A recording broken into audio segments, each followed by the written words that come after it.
నమస్తే, welcome to global round. అంతర్జాతీయ పరిణామాల్ని భారతీయ దృక్కోణంలో విశ్లేషించే చర్చా కార్యక్రమం గ్లోబల్ రౌండప్ 214వ ఎపిసోడ్ తో మీ ముందుకు వచ్చాము. ఈ వారంలో జరిగిన అంతర్జాతీయ పరిణామాలపై విశ్లేషించేందుకు అంతర్జాతీయ వ్యవహారాల నిపుణులు, విశ్లేషకులు మామిడి గిరిధర్ గారు ప్రస్తుతం మనకు అందుబాటులోకి వచ్చారు. వారితో మాట్లాడదాం. నమస్కారం సార్. నమస్తే సాయి. నమస్తే సార్, ఎలా ఉన్నారు? యాక్చువల్లీ మీరు లదాఖ్ వెళ్ళారు, నన్ను వదిలేసి వెళ్ళారు మీరు. తప్పకుండా మళ్ళీ వెళ్దాం ఈసారి. అంటే మనకు లాస్ట్ టైం వెళ్ళినప్పుడు మనం డేమ్ చౌక్ తర్వాత మనం థంగ్ వెళ్దాం అనుకున్నాము, మనకు పర్మిషన్స్ దొరకలేదు. అప్పుడు సడన్ గా ఇప్పుడు పర్మిషన్ ఇస్తున్నారని తెలిసేసరికి ఆపర్చునిటీ మిస్ అవ్వకూడదు అనే ఉద్దేశంతో నేను వెళ్ళొచ్చాను అక్కడ. దాని గురించి కూడా మనం కవర్ చేద్దాము. అలాగే కొద్దిగా నీ ఆరోగ్యం మళ్ళీ స్థిమితపడ్డాక, నువ్వు నార్మలైజ్ అయ్యాక తప్పకుండా మనం మళ్ళీ కలిసి వెళ్దాం అక్కడ. వెళ్దాం సార్, ఖచ్చితంగా. But I miss that. నాకు అది చూస్తుంటేనే చాలా చాలా మిస్ అయిపోయాను నేను. థంగ్ అన్నది మనకి LOC, line of control, Pakistan తో ఉన్నటువంటి లైన్ ఆఫ్ కంట్రోల్ లో ఆఖరి గ్రామం అది. 5 గ్రామాలు మనం బాల్టిస్తాన్ నుంచి మనం వెనక్కి తీసుకున్నాము. దాంట్లో ఆఖరి గ్రామం కాదు, మొదటి గ్రామం. పర్ఫెక్ట్. అలాగే చైనా సైడ్ చూస్తే కనుక మన మొదటి గ్రామం అయినటువంటి them Chowk, LAC, line of actual control దగ్గర ఉన్నటువంటిది. అక్కడ సింధు నది మన దేశంలో ప్రవేశిస్తుంది. సో అక్కడ కూడా వెళ్ళే అవకాశం దొరికింది. అండ్ ముఖ్యంగా మనకు రెజింగ్లా, ఏదైతే మనకు 1962లో జరిగినటువంటి యుద్ధం ఏదైతే ఉందో దానికి సంబంధించిన వార్ మెమోరియల్ దర్శించే భాగ్యం కలిగింది. అక్కడ మనకు జనరల్ శైతాన్ సింగ్ ఆయనకు చేసినటువంటి బలిదానము, అది చాలా అద్భుతమైనటువంటి ఫోక్లోర్ గా వెళ్ళిపోయినటువంటి చాలా అద్భుతమైనటువంటి ఆ యుద్ధాలు, అవన్నీ కూడా అక్కడ చూసేటువంటి అవకాశం దొరికింది. తప్పకుండా అవన్నీ కూడా మన ప్రేక్షకుల ముందు తీసుకొచ్చే ప్రయత్నం చేద్దాం. ఖచ్చితంగా సార్, ఖచ్చితంగా. నిజానికి కశ్మీర్, లదాఖ్ ఆ 2 ప్రాంతాల్లో పర్యటిస్తే ప్రేమలో పడకుండా ఉండలేని పరిస్థితి. అంటే యాక్చువల్లీ జాతీయవాదులు ఎవరైనా సరే ప్రేమలో పడాల్సిందే, అట్లాంటి టేస్ట్ అవి. సో ఓకే, దాని గురించి మనం డీటెయిల్ గా వేరే ఒక సపరేట్ షోలో మనం మాట్లాడదాం సార్. సో ఈ వారం మన గ్లోబల్ రౌండప్ లోకి వెళ్లే ముందు గత వారం 213వ ఎపిసోడ్ లో వచ్చిన కొన్ని కామెంట్స్ ని చూద్దాం.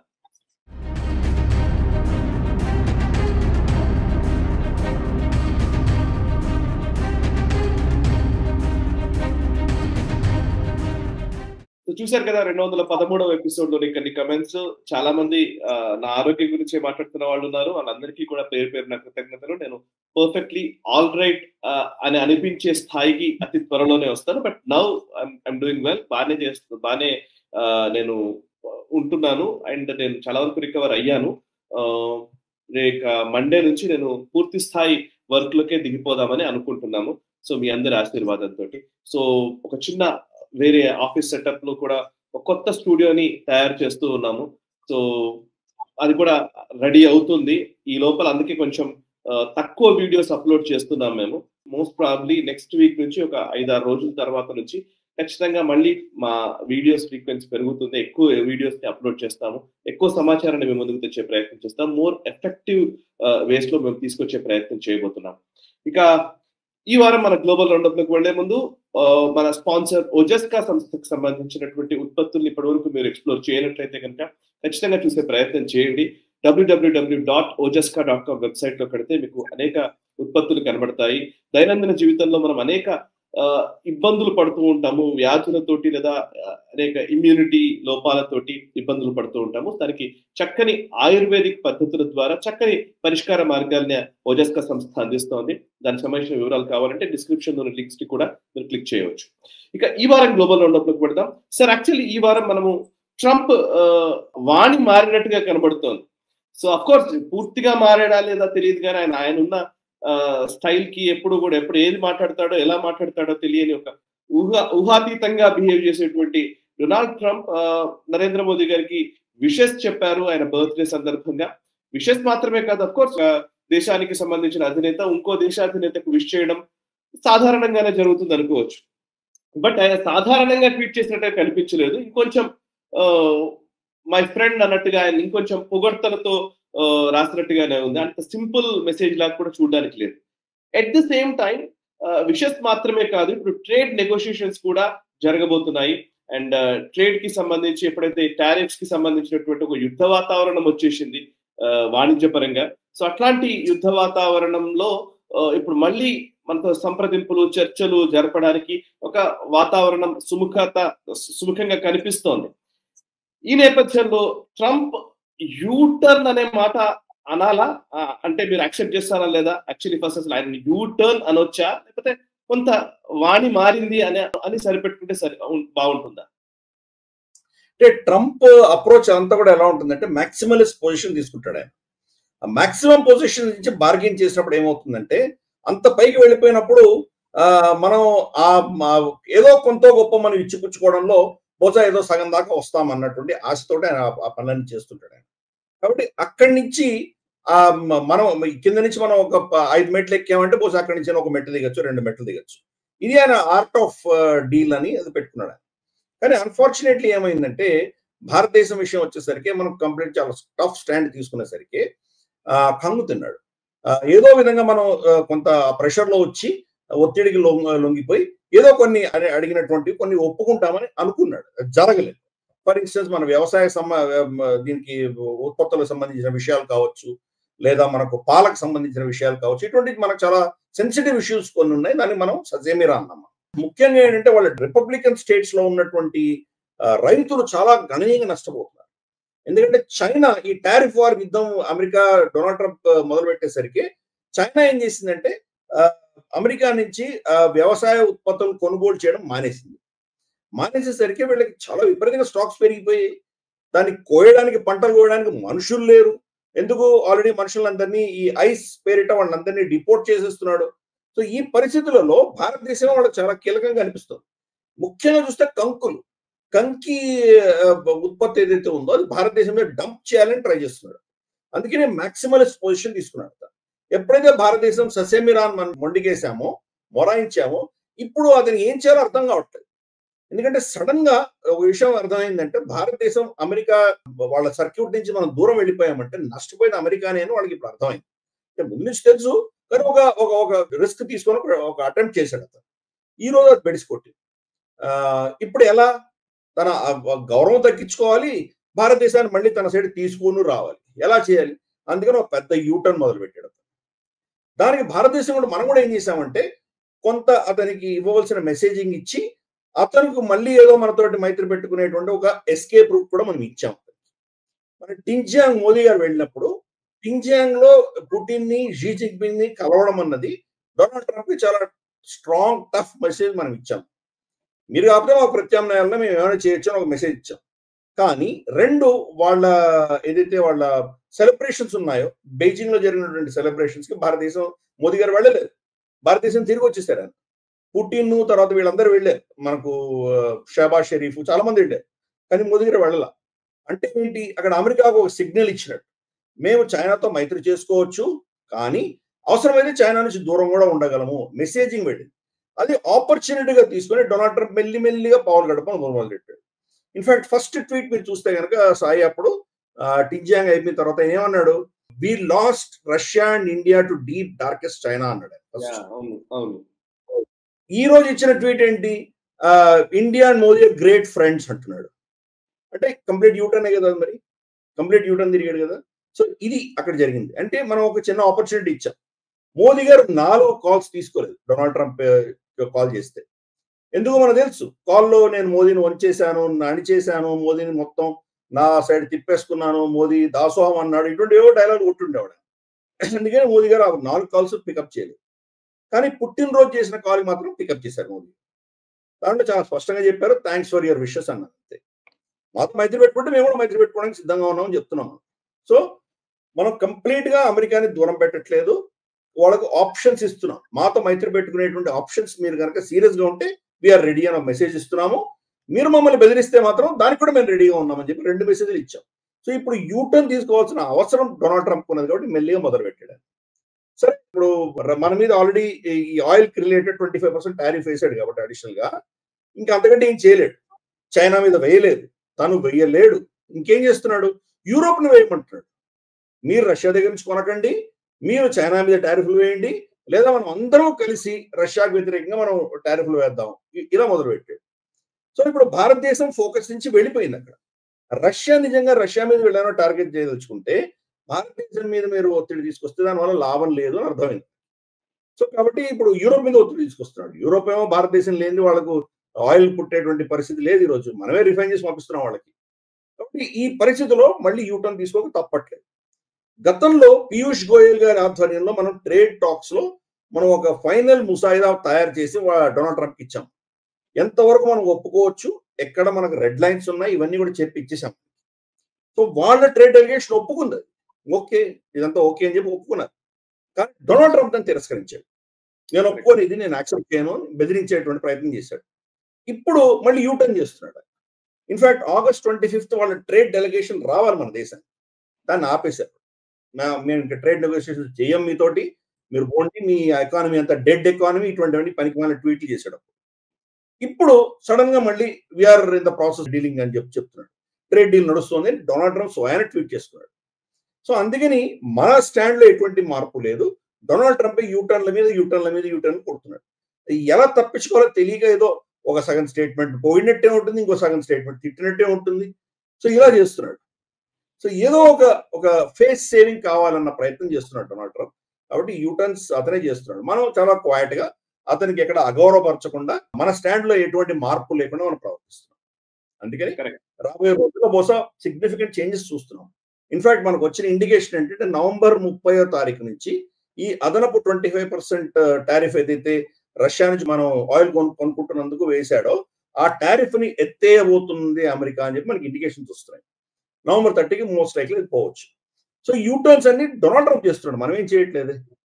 గతంలో మనం ఒప్పుకున్నటువంటి ట్రేడ్ డీల్ ఏదైతే ఉందో దాంట్లో కామా ఫుల్ స్టాప్లు అక్కడక్కడ చిన్న చిన్న మార్పులు చేసి అదే ముందుకు రాబోతోంది. బహుశా ఒక నెలన్నరలో అది ఫైనలైజ్డ్ రూపంలో మనం బయటకు వస్తుంది. మిగతా దేశాల లాగా డొనాల్డ్ ట్రంప్ కి హెడ్లైన్ న్యూస్ మనం ఇవ్వట్లేదు. వాళ్ళందరూ ఏం చేస్తున్నారు, ట్రేడ్ డీల్ 15% అంటున్నారు, 10% కామన్ గా ఉండదు. అది కొన్ని ప్రోడక్ట్స్ లో 0% ఉండొచ్చు, కొన్నింట్లో 5% ఉండొచ్చు, కొన్నింట్లో 100% ఉండొచ్చు. కాబట్టి ప్రతి ప్రోడక్ట్ కి ప్రతి వర్టికల్ కి డిఫరెంట్ గా డీల్ చేయాలి. కానీ డొనాల్డ్ ట్రంప్ కి హెడ్లైన్స్ కావాలి, మనం హెడ్లైన్స్ ఇవ్వలేదు.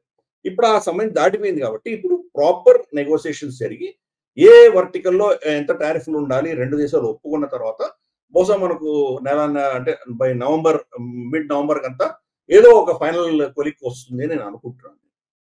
సో దాని ఆధారంగా బహుశా November 30 నుంచి అడిషనల్ టారిఫ్స్ ఎత్తేసేటువంటి సూచనలు మనకి కనిపిస్తున్నాయి.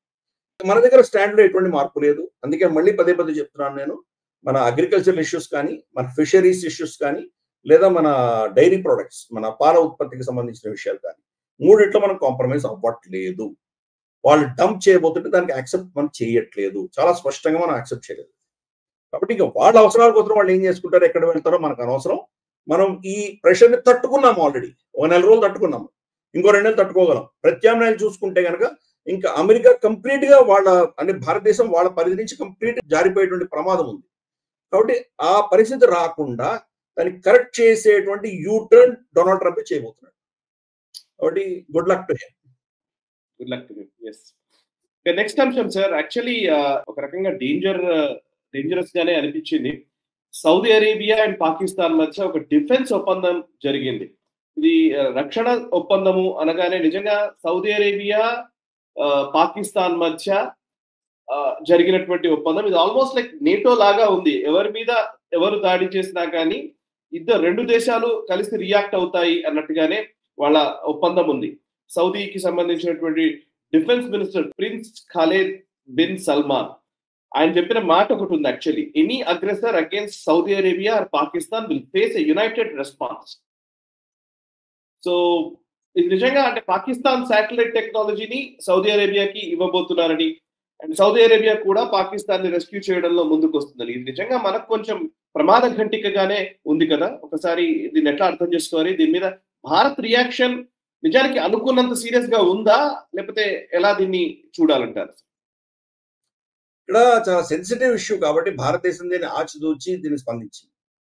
మన స్పందన ఏముందంటే కనుక పాకిస్తాన్ సౌదీ అరేబియా మధ్యలో ఉన్నటువంటి ఈ ఒప్పందాలు, ఈ మైత్రి చాలా కాలంగా ఉంది, ఇది కొత్త విషయం కాదు అని చెప్పి మనం దాన్ని కొంత కొట్టిపడేసే దిశగా మనం మాట్లాడాం. కానీ అంత తేలిక కొట్టేసేటువంటి విషయం కానే కాదు ఇది. ఎందుకంటే ఇప్పుడు పాకిస్తాన్ మీద ఎవరైనా కనుక దాడి చేస్తే, పాకిస్తాన్ మీద ఏదైనా యుద్ధం వస్తే సౌదీ అరేబియా ఈ ఒప్పందం ప్రకారం ఆ బరిలో దిగాల్సి వచ్చేటువంటి పరిస్థితి ఉంది. ఆ మేరకు ఆ విషయం మనం చూస్తే తప్పకుండా మన దేశానికి ఒక విధమైనటువంటి నెగటివ్ ఇంపాక్ట్ కింద మనం భావించాలి. మనం తప్పకుండా దీంట్లో కొన్ని మనకు సమస్యలు ఉన్నాయి. ఎందుకంటే గల్ఫ్ నుంచి వచ్చేటువంటి ఆయిల్ ఆగిపోవచ్చు. మనకు మొత్తం గల్ఫ్ స్ట్రీమ్ లో వచ్చేటువంటి యుద్ధం అనేసరికి డైరెక్ట్ వాళ్ళు వచ్చి మనకు యుద్ధం చేయకపోవచ్చు. వాళ్ళ సౌదీ అరేబియా సైన్యం వెళ్ళి భారతదేశానికి ఏ షిప్ వెళ్లకుండా ఆపేయచ్చు. అది చాలు మనకు. లేదా మనకు రెడ్ సీ నుంచి వచ్చేటువంటి యూరోప్ నుంచి కానీ రష్యా నుంచి కానీ వచ్చేటువంటి చమురు కానీ లేదా ఇంకేమైనా ఇంపోర్టెడ్ ప్రొడక్ట్స్ కానీ లేదా మన ఎక్స్పోర్ట్స్ మనకు రెడ్ సీ గుండా వెళ్ళేటువంటిది సూయిస్ కెనాల్ నుంచి వెళ్ళేటువంటి దాన్ని ఆపేయచ్చు. కాబట్టి యుద్ధం చాలా విధాలుగా చేయొచ్చు. మనకు తప్పకుండా దీనివల్ల ఇబ్బంది వచ్చేటువంటి ప్రమాదం ఉన్నది. ఫైనల్ గా సౌదీ అరేబియా ఎలా రియాక్ట్ అవుతుంది మనం చెప్పడం చాలా కష్టం. కానీ on the face of it ఈ అగ్రిమెంట్ మాత్రం భారతదేశానికి కొంత ఇబ్బందికరమైనటువంటి విషయమే, దాన్ని మనం ఒప్పుకోవాలి. రెండవది సౌదీ అరేబియాకి దీనివల్ల లాభం ఏంటి అని చూస్తే కనుక ఈ అగ్రిమెంట్ ఏంటంటే పాకిస్తాన్ సౌదీ అరేబియాకి న్యూక్లియర్ అంబ్రెల్లా ఇవ్వబోతోంది. ఇంతవరకు ఏంటంటే అమెరికా సౌదీ అరేబియాని ప్రొటెక్ట్ చేసేది. ఇప్పుడు పాకిస్తాన్ యొక్క న్యూక్లియర్ అంబ్రెల్లా కోసం ఈ ఒప్పందం చేసుకున్నట్టు మనకు అర్థం. దీని వెనకాల నేపథ్యం చూస్తే కనుక రీసెంట్ గా మనం చూస్తే మనం ఇన్ఫాక్ట్ లాస్ట్ గ్లోబల్ ఉంటుంది దాని గురించి మనం చర్చించాం కూడా. మనకు ఇజ్రాయెల్ ఖతార్ లో దోహాలో ఉన్నటువంటి హమాస్ లీడర్షిప్ ని టార్గెట్ చేసి ఒకటి బాంబ్ చేశారు. సో ఇప్పుడు ఖతార్ ఏం చేయలేకపోతుంది. ఏదో స్టేట్మెంట్లు ఇస్తోంది, యుఎన్ సెక్యూరిటీ కౌన్సిల్లోనో లేదా ఇతరత్ర మాధ్యమాల్లో ఏదో స్టేట్మెంట్లు ఇస్తున్నారు, కానీ ఇజ్రాయెల్ వ్యతిరేకంగా ఏం చేయలేకపోతాం. అదే పరిస్థితి రేపు సౌదీ అరేబియాకి వస్తే సౌదీ అరేబియాని ఎవరు కాపాడతారు? ఇజ్రాయెల్ కి సౌదీ అరేబియా మధ్యలో ఏదైనా ఘర్షణ వస్తే అమెరికా ఎవరి పక్షాన్ని నిలబడుతుంది? ఈ రోజు అమెరికా సౌదీ అరేబియా రక్షణ ఇస్తోంది, కానీ రేపు నిజంగా ఇజ్రాయెల్ సౌదీ అరేబియా మధ్యలో ఘర్షణ అంటూ జరిగితే కనుక సౌదీ అరేబియాని కాపాడేవాడు ఎవడున్నాడు? అమెరికా అయితే రాదు కదా. కాబట్టి ప్రత్యామ్నాయం చూసుకునే దిశగా వాళ్ళు వెళ్ళారు, పాకిస్తాన్ దగ్గరికి వెళ్ళారు. భారతదేశం మనం ఎవరి అంశాలను జోక్యం చేసుకోం. కాబట్టి మనం వాళ్ళకి షీల్డ్ ఇచ్చేటువంటి పరిస్థితి మనకు ప్రిన్సిపల్ మనం ఏ దేశానికి ఇవ్వలేదు, మనం ఇవ్వబోము. ఈ అలయన్స్లు కూటములు అన్నదానికి మనం ఎప్పుడు కూడా ఒప్పుకోం. మనం మన స్వతంత్రంగానే మన డిఫెన్స్ కానీ మన ఇంటర్నేషనల్ అఫైర్స్ కానీ మనమే కానీ కరెక్ట్ సార్, మీరు అన్నది కరెక్టే. బట్ అది గతం కావచ్చు. But if you want to become a super power definitely ఇవన్నీ చేయాల్సిందే కదా. సూపర్ పవర్ గా ఎదగాలి అని అంటే మాత్రం డెఫినెట్ గా అది కొంత అగ్రెసివ్ స్టాండ్ కొన్ని విషయాల్లో తీసుకోక తప్పదు కదా. సో కానీ మరి సరే, అఫ్కోర్స్ ఈ విషయం ఇప్పుడు కాకపోవచ్చు, ఇంకా టైం రాలేదు అనుకోవాలా, ఇంకా మనం ఆ స్థాయికి మనం చేరుకోలేదు అనుకోవాలా? మీరేమంటారు? అంటే చాలా సెన్సిటివ్ ఇష్యూస్ ఇవి. ఎందుకంటే సౌదీ అరేబియా మనకు చాలా కీలకం. మనకు ఎస్పెషల్లీ మోదీ గారు వచ్చిన తర్వాత సౌదీ భారత మైత్రి అన్నది చాలా రెట్లు పెరిగింది. కానీ దీంట్లో మళ్ళీ ఇజ్రాయెల్ కూడా మనకు అంతే మిత్రుడు. అమెరికా మనకు అంతే, మనకు అమెరికా ఉన్న రిలేషన్షిప్ పెంటగన్ సరే, ఈ 25% టారిఫ్ మనం దాని ఆధారంగా మనం అమెరికా రిలేషన్షిప్ మనం కొలవకూడదు. అమెరికా భారతదేశానికి అమెరికాకు ఉన్నటువంటి రిలేషన్షిప్ అన్నది ఎస్పెషల్లీ డిఫెన్స్ కి సంబంధించి, ఇంటెలిజెన్స్ సంబంధించి, ప్రపంచవ్యాప్తంగా ఉన్నటువంటి ఛాలెంజెస్ ని ఉమ్మడిగా ఎదుర్కొనేటువంటి దిశగా మన ప్రయత్నాలు కావచ్చు, ఇవన్నీ చాలా అంశాల్లో మనకు అమెరికా మనకు చాలా కీలకం. కాబట్టి దేన్ని అప్సెట్ అవ్వకుండా మనం ప్రవర్తించాలి. అది ఒక క్రూషియల్ ఇష్యూ మనకి. రెండవది నేను ఒప్పుకుంటాను, నువ్వు చెప్పేది కరెక్టే. క్రమేపీ మనము నెట్ సెక్యూరిటీ ప్రొవైడర్ గా ఎదగాలి. ఫర్ ఇన్స్టెన్స్ మనకు గల్ఫ్ లో జరిగినటువంటి పరిస్థితుల్లో యమన్ నుంచి కావచ్చు, సొమాలియా పైరట్స్ కావచ్చు, హౌతీల అటాక్స్ కావచ్చు, ఈ పరిస్థితులు జరుగుతున్నప్పుడు మనం 10 షిప్పులు వెళ్ళి గల్ఫ్ లో కాపు కాసి నిజంగా వీళ్ళకి రక్షణ, అదే కాకుండా వాళ్ళకి అక్కడ రెస్క్యూ ఆపరేషన్ కూడా మనమే చేసాం. చాలా షిప్పుల మీద బాంబులు పడితే వాళ్ళని రెస్క్యూ చేయడము. ఇన్ఫాక్ట్ ఈవెన్ పాకిస్తానీ షిప్పులని, చైనీస్ సిటిజన్స్ ని, యూరోపియన్ సిటిజన్స్ ని చాలా మందిని మనమే రక్షించాము. సో ఒక నెట్ సెక్యూరిటీ ప్రొవైడర్ గా మనం ఎదగాలంటే కనుక బహుశా వాళ్ళకి మనం అష్యూరెన్సెస్ అని మనకి ఇచ్చేటువంటి పరిస్థితి మనకు రావాలి. అఫ్ కోర్స్ ఈ రోజు పాకిస్తాన్ న్యూక్లియర్ మనం నిజంగా ఇంకో దేశం మీద న్యూక్లియర్ అంబ్రెల్లా ఇస్తామా అంటే పెద్ద ప్రశ్న.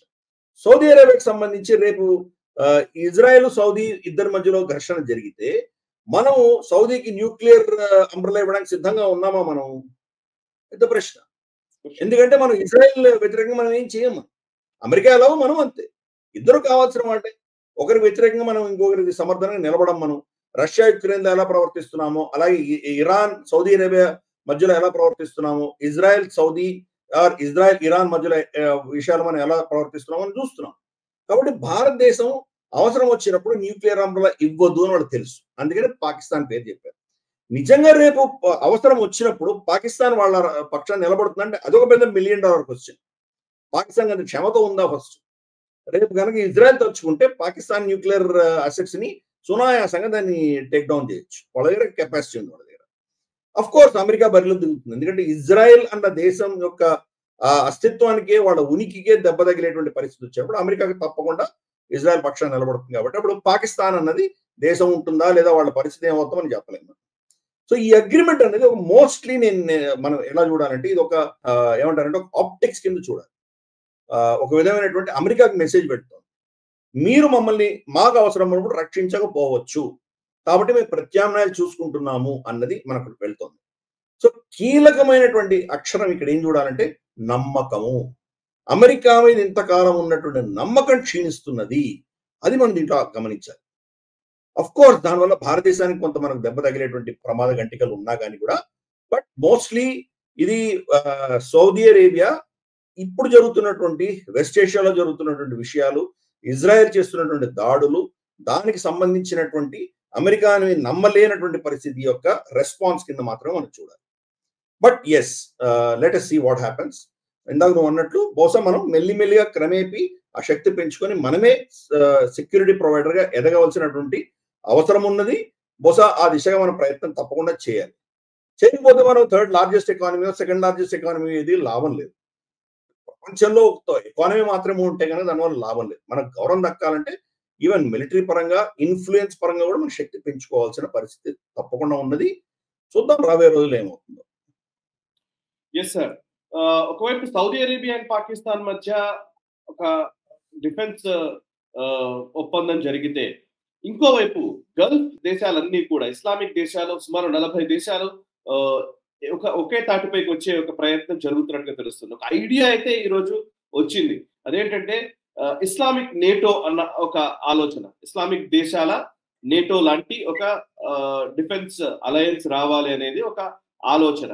సో ఆలోచన పురుడు పోస్తుంది. ఖతార్ పైన, ముఖ్యంగా దోహా పైన ఇజ్రాయెల్ అటాక్ చేసిన నేపథ్యంలో, ఇప్పుడు మీరు ఇందాక చెప్పిన అనేక ఈక్వేషన్స్ నేపథ్యంలో ఇస్లామిక్ దేశాల నేటో తరహా కూటమి ఒకవేళ రూపం తీసుకుంటే కనుక, అది కనుక ఏర్పడితే కనుక ఎటువంటి పరిణామాలు ఉంటాయి? దీన్ని నిజంగా పెద్ద డేంజరస్ సైడ్ కదా. తప్పకుండా ఇది చాలా చాలా డేంజరస్ అవుతుంది. ఇస్లామిక్ నేటో అంటూ తయారైందంటే కనుక దీనివల్ల ఎన్నో కాంప్లికేషన్స్ పడతాయి. అఫ్ కోర్స్ మన దోహాలో జరిగినటువంటి చర్చల్లో ఇది ప్రస్తావనకు వచ్చింది. ఈజిప్ట్ కానీ, మనకు టర్కీ కానీ, మనకు ఇరాన్ కానీ, ఇరాక్ కానీ, ఈవెన్ పాకిస్తాన్ కానీ వీళ్ళందరూ ప్రతిపాదించారు. మనకు ఒక ఇస్లామిక్ నేటో లాంటిది పెట్టుకుందాం మనము, మన మీద ఎవరు దాడి చేసినా కానీ కూడా మనం దాన్ని రిటాలియేట్ అవుదాము అనేటువంటి కొన్ని సూచనలు, సజెషన్స్ వచ్చినాయి అక్కడ. అఫ్ కోర్స్ కాంక్రీట్ గా ఏం జరగలేదు. చర్చ అంతా దేని మీద ఫోకస్ ఉండిందంటే ఖతార్ మీద ఇజ్రాయెల్ చేసిన దాడులను ఖండిస్తూ దాన్ని ఎలా మనం ప్రతిఘటించాలి అన్న దిశగానే చర్చలు జరిగినాయి. ఇందాక మనం మాట్లాడినటువంటి టాపిక్, మనకు సౌదీ అరేబియా పాకిస్తాన్ మధ్యలో జరిగినటువంటి ఒప్పందాన్ని మనం ఇన్ని దేశాల మధ్యలో సిమిలర్ ఒప్పందం మనం పెట్టుకున్నామంటే ఏమవుతుంది పరిస్థితి? సో అది చాలా డేంజర్. ఇరాన్ రేపో మాపో ఎప్పుడో మేము న్యూక్లియర్ పవర్ అని డిక్లేర్ కూడా చేసుకుంటారు. వాళ్ళు డిక్లేర్ చేసుకున్నారంటే 2 ఇస్లామిక్ దేశాలు, ఇరాను తర్వాత మనకు పాకిస్తాన్, 2 ఇస్లామిక్ దేశాలు వాళ్ళు న్యూక్లియర్ అంబ్లా గురించి మాట్లాడడం మొదలు పెడితే వారి పరిస్థితి ఏమో. సో ఇది ఒక పెద్ద ఛాలెంజ్, ప్రపంచానికే ఛాలెంజ్. 2, వీళ్ళలో చాలా కాంట్రడిక్షన్స్ ఉన్నాయి. ఒక దేశానికి శత్రువు ఇంకో దేశానికి మిత్రుడై ఉండొచ్చు. మరి ఆ దేశం మీద వాళ్ళిద్దరి మధ్యలో శత్రుత్వంతో అక్కడ దాడి జరిగితే మరి మిత్ర దేశం మీద వీళ్ళు ఇంకొక కూటమి అలయన్స్ లో ఉన్నటువంటి దేశం దాడి చేయడానికి సిద్ధంగా ఉందా? ఉదాహరణ చూద్దాం. ఫర్ ఇన్స్టెన్స్ సౌదీ అరేబియా, భారతదేశం మన ఇద్దరి మధ్యలో చాలా అద్భుతమైనటువంటి మైత్రి ఉంది. రేపు ఇంకో ఆపరేషన్ సింధూర్ని కంటిన్యూ చేస్తూ మనం పాకిస్తాన్ మీద దాడి చేస్తే మరి సౌదీ అరేబియా పాకిస్తాన్ సమర్థన తోటి మన దేశం మీద అటాక్ చేయడానికి సిద్ధంగా ఉందా ప్రశ్న. అలాగే మిగతా థియేటర్స్ చూద్దాం మనం. ఫర్ ఇన్స్టెన్స్ అర్మేనియా ఉంది. అర్మేనియా తర్వాత ఇరాన్ చాలా క్లోజ్, అర్మేనియా భారతదేశం చాలా క్లోజ్.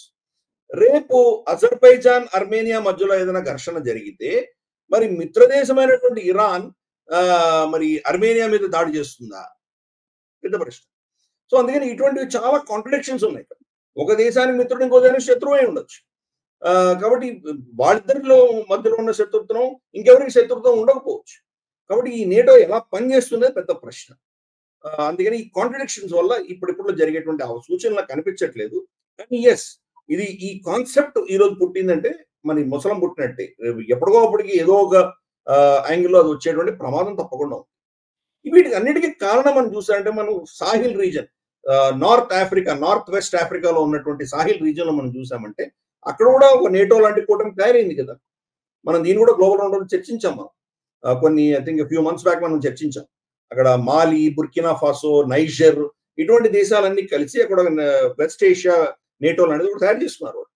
ఇప్పుడు గల్ఫ్ దేశంలో మనకు వెస్ట్ ఏషియా దేశాల్లో ఉన్నటువంటి ఈ దేశాలన్నీ కూడా ముస్లిం దేశాలు ఒక నేటోగా తయారవుతూ పరిస్థితి ఏమవుతుంది. సో అందుకని ఈ కాంట్రడిక్షన్స్ అన్నిటికీ మూల కారణం ఏంటంటే కనుక అమెరికా పతనము. అమెరికా వీళ్ళని ఏమి ప్రొటెక్ట్ చెయ్యదు అన్నటువంటి ఒక కన్ఫర్మ్డ్ వాళ్ళకి ఆలోచన వచ్చింది కాబట్టి ఈ దేశాలన్నీ వాళ్ళ కుంపట వాళ్ళు పెట్టుకుంటున్నారు. ఇది అర్థం చేసుకోవాలి. ఇది నిజంగా డిక్లైన్ ఆఫ్ అమెరికన్ ఎంపైర్ కింద మనం భావించాలి. గతంలో అమెరికాకి వ్యతిరేకంగా వీళ్ళెవరూ మాట్లాడేటువంటి ధైర్యం, దమ్ము ఉండేది కాదు. ఈరోజు ఓపెన్ గా ఇవన్నీ మాట్లాడుతున్నారంటే కదా పరిస్థితి ఏంటో అర్థం చేసుకోవచ్చు. డొనాల్డ్ ట్రంప్ కంప్లీట్ గా బిజినెస్ మ్యాన్, ట్రాన్సాక్షన్ గా చేస్తున్నాడు.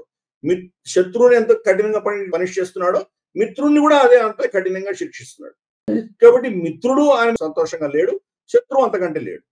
సో మరి పరిస్థితి ఏంటి? ఎవరి కుంపట్లో వాళ్ళు పెట్టుకుంటారు, ఎవరి ప్రత్యామ్నాయాలు వాళ్ళు చూసుకుంటారు. ఇది ప్రపంచంలో జరుగుతున్నటువంటి పెద్ద కీలకమైన మార్పు మనం చూస్తున్నాం. ఈ ఆర్గనైజేషన్ ఆఫ్ ఇస్లామిక్ దేశాలన్నీ కూడా 40 దేశాలు దోహాల కలవడం వెనకాల ఇది. అఫ్ కోర్స్ అవుట్కమ్ ఏముంటుంది? ఇజ్రాయెల్ తిట్టడం తప్ప ఇంకేముండదు. అక్కడ ఇజ్రాయెల్ తిట్టారు. కానీ ఈ రోజు వీళ్ళందరూ కూకుమ్ముడిగా కలిసి ఇజ్రాయెల్ మీద ఏమైనా శాంక్షన్స్ వేయగలరా? పోనీ ఏమైనా యాక్షన్ తీసుకున్నారా? ఏం లేదు కదా. ఇజ్రాయెల్ కి వాళ్ళు ఆయిల్ సప్లైస్ ఆపేసి ఉండొచ్చు కదా, ఎందుకు చేయట్లేదు? ఎయిర్ స్పేస్, ఈరోజు డిప్లొమాటిక్ రిలేషన్స్ లేవు సౌదీ అరేబియాకి ఇజ్రాయెల్ కి. కానీ మహమ్మద్ బిన్ సల్మాన్ కొన్ని సంవత్సరాల క్రితం వాళ్ళ ఎయిర్ స్పేస్ వాడుకోవచ్చు అని చెప్పి పర్మిషన్ ఇచ్చాడు. ఈరోజు మన ఎయిర్ ఇండియా ఫ్లైట్ టెల్అవీవ్కి వెళ్ళాలంటే కనుక సౌదీ ఎయిర్ స్పేస్ వాడుకొని వెళ్తోంది.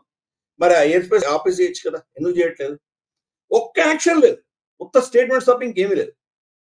సో అది ఒక హిపోక్రసీ మనం చూడొచ్చు. ప్రతి వాళ్ళ యొక్క కాన్స్టిట్యుయెన్సీ, వాళ్ళ దేశంలో ఉన్న ఎమోషన్స్ ఆట ఆడుకుంటున్నారు. కానీ ఆ అఫీషియల్ యాక్చువల్ గా ఇజ్రాయెల్ వ్యతిరేకంగా ఏం చేయట్లేదు. బట్ ఎస్, ఈ ఆలోచన అన్నది వాళ్ళకి వచ్చింది. ఒక నేటో లాంటిది పెట్టుకుందామని ఆలోచన రావడం అనేది చాలా డేంజరస్. అది దానివల్ల మనకు కూడా రీజనల్ ఇన్స్టెబిలిటీ వచ్చేటువంటి ప్రమాదం ఉంది.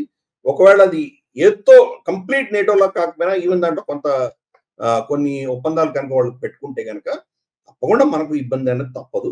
చూద్దాం. మనకే కాదు, అమెరికా కూడా దెబ్బతింటుంది, ఇజ్రాయెల్ కూడా చాలా ఛాలెంజెస్ ఉన్నాయి. సో అప్పుడు ప్రత్యామ్నాయాలు ఏం చేయాలో మనం చూసుకోవచ్చు. Yes sir. ఇంకోవైపు ఇరాన్, అర్మేనియాతో కలిసి భారత్ ఒక ట్రైలేటరల్ టాక్స్ నిర్వహిస్తోంది. ఇది 3వ దఫా చర్చలు అని వింటున్నాను. సో ఇరాన్, అర్మేనియాతో ఇండియా ఒక కూటమి లాగా ఏర్పడమా, లేకపోతే ఇది ఎటువంటి ఒక బంధంగా మారే అవకాశం ఉంది? ఇది కనెక్టివిటీకి సంబంధించా ఇంకా ఏమైనా? నిజానికి మాట్లాడితే ఇందాక మనం అన్నట్టు ఇస్లామిక్ దేశాల మధ్య ఒక సఖ్యత, ఒక నేటో తరహా వాతావరణం మనం ఒకవైపు మాట్లాడుతున్నాం. కానీ ఇరాన్ నిజంగా ఆ దేశాలతో కలిసే అవకాశం ఉంటుందా? ఇరాన్ కి సౌదీకి మధ్య గొడవ ఉంది. సో ఇప్పుడు అజర్బైజాన్, అర్మేనియా మధ్య ఒకరికొకరికి పడదు. సో అజర్బైజాన్ వైపు నిలుస్తుందా ఇరాన్, లేకపోతే అర్మేనియా వైపే ఉండాల్సిన పరిస్థితి ఉంటుందా? ఇస్లామిక్ దేశాలంటే ఏ ఇస్లామిక్ దేశాలు? ఒక చర్చ ఉంది కదా. సో ఈ ట్రైలేటరల్ టాక్స్ గురించి మనం ఎలా అర్థం చేసుకోవాలి చెప్తారు? ఇవన్నీ కాంట్రడిక్షన్స్ ఉంటాయి. ఇక్కడ చాలా కాంట్రడిక్షన్స్ ఉంటాయి. ఫర్ ఇన్స్టెన్స్ ఇజ్రాయెల్, యహూదీ దేశమైన ఇజ్రాయెల్ ఒక షియా దేశమైన అజర్బైజాన్ సపోర్ట్ చేస్తుంది.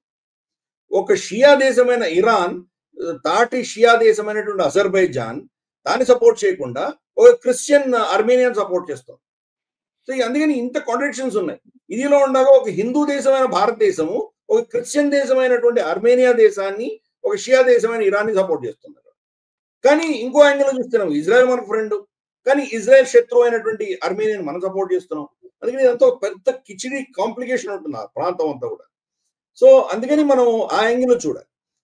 రెండు నువ్వు చెప్పింది కరెక్ట్. మనకి సున్నీ షియా గొడవలు ఒక ఎత్తు ఉన్నాయి. మనకి గ్రౌండ్ లెవెల్లో నిజంగా వీళ్ళ ఐక్యత, వీళ్ళ సఖ్యత, వీళ్ళ కూటములు పనిచేస్తాయంటే పెద్ద ప్రశ్న, బిగ్గెస్ట్ క్వశ్చన్ మార్క్. అది నిజంగా జరిగేటువంటి పరిస్థితి కాదు. ఎందుకంటే వీళ్ళందరూ అమెరికా మీద డిపెండ్ అయి ఉన్నారు. కాబట్టి ఆ పరిస్థితులలో మరి వీళ్ళకి ఎంత స్వతంత్రం ఉంటుంది, వీళ్ళు ఎంత ఏం చేయగలరు, వీళ్ళ ఎక్విప్మెంట్ అంతా కూడా అమెరికన్ కంట్రోల్లో ఉన్నాయి. వాడు కిల్ స్విచ్ కొట్టాడంటే కనుక వీళ్ళు ఏం పనిచేయవు, వీళ్ళ ఎక్విప్మెంట్ కూడా ఏం పనిచేయదు. కాబట్టి వాళ్ళు చాలా ఒక విధమైనటువంటి కార్నర్ లో ఇరుక్కున్నారు వాళ్ళందరూ కూడా, ఈ దేశాలన్నీ కూడా. ఇండివిజువల్ గా ఏ దేశము ఏమి చేయలేదు. కలెక్టివ్ ఏమైనా చేయగలిగిన కెపాసిటీ ఉన్నా వాళ్ళు కలిసేటువంటి అవకాశాలు లేవు. కాబట్టి ఇది చాలా విడ్డూరమైనటువంటి పరిస్థితి అక్కడ. చూద్దాం. బట్ ఎనీవే, ఈ యొక్క పరిస్థితుల్లో అర్మేనియా, ఇరాన్, భారతదేశం మన ముగ్గురు ఒక విధమైనటువంటి ఒక కూటమి అనడానికి వీల్లేదు, కానీ ఒక విధమైనటువంటి మనకు గ్రూపింగ్ ఒకటి తయారవుతాం. ఎందుకంటే అర్మేనియా మన దేశం నుంచి చాలా ఎక్విప్మెంట్ ఉంటుంది. మనకు పినాక మల్టీ బారెల్ రాకెట్స్ కొనుక్కుంది.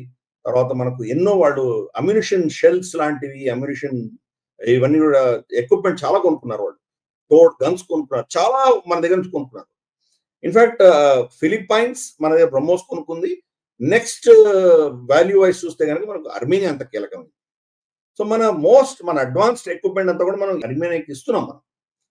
కాబట్టి అర్మేనియా మనకు ఆ దృష్టిలో చూస్తే చాలా కీలకమైంది.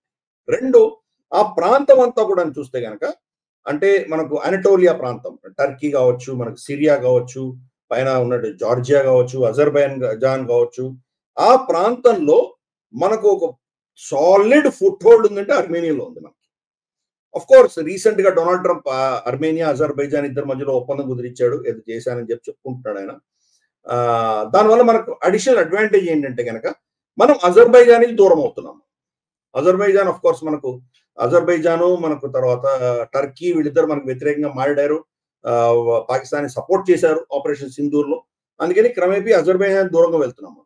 కానీ ఇప్పుడు అజర్బైజాన్, అర్మేనియా మధ్యలో ఒక టాసిట్ అండర్స్టాండింగ్ ఉంటే, మన INSTC, international north south transport corridor, Moscow నుంచి మనకు ముంబై దాకా వచ్చేటువంటి ఆ కారిడోర్ ఏదైతే ఉందో, అది అజర్బైజాన్, అర్మేనియా, మనకు ఇరాన్ లో చాబహార్ కానీ, లేదా మనకు బందర్ అబ్బాస్ లో కానీ ఆ డౌన్లోడ్ అవుతే అక్కడి నుంచి మన షిప్ లో ముంబైకి తీసుకొస్తాం.